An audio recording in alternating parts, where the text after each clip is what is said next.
রামিসা থেকে মারিয়া,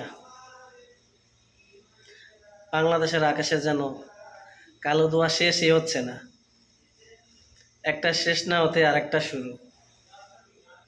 তার কারণ কি? তার কারণ হয়েছে বিচার ব্যবস্থা।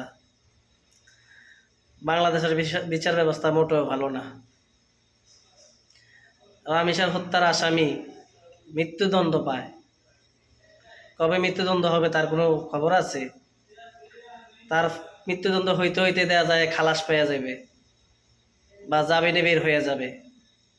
বাংলাদেশে তো এগুলোর ফাঁদও আছে, ফাঁক ফোকরও আছে বের হওয়ার। এই আসামিগুলো কি বিচার হবে না?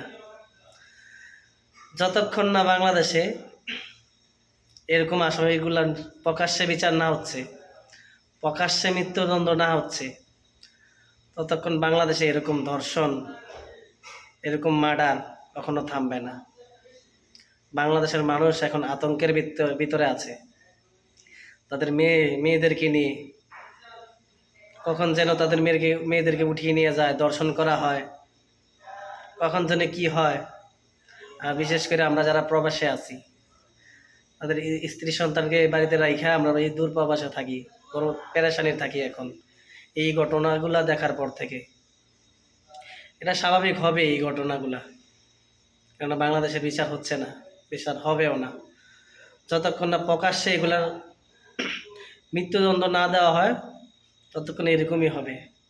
এই যে মারিয়া হত্যা করলো, মেয়েটাকে দর্শন করে বডি আলাদা করে মাথার ভিতরে কি যেন ঢাইলা দেওয়া আছে, বোঝার কোনো কায়দা নাই। মেয়ের মাথা যেটা কোনো মানুষের কাজ। বাংলাদেশের আইন ঠিক নাই। বাংলাদেশের আইন যদি ঠিক থাকতো, কোনো কুত্তার বাচ্চার এরকম সাহস হতো না। সবাই আইন হাতে তুলে নিলে ভয় পাইতো। বাংলাদেশের আইন যদি ঠিক থাকতো, বাংলাদেশের আইন ঠিক নাই। বাংলাদেশ আর কোথায় গিয়ে রয়েছে? একটার পর একটা হইতেই আছে। এগুলার বিচার না হওয়া পর্যন্ত এগুলা চলতেই থাকবে, প্রকাশ্যে বিচার হতে হবে। আর বাংলাদেশের মানুষ যতক্ষণ না আওয়াজ তুলবে প্রকাশ্যে বিচার দেওয়ার জন্য, ততক্ষণেই এগুলা দর্শন হতেই থাকবে, আর কিছু করার নাই।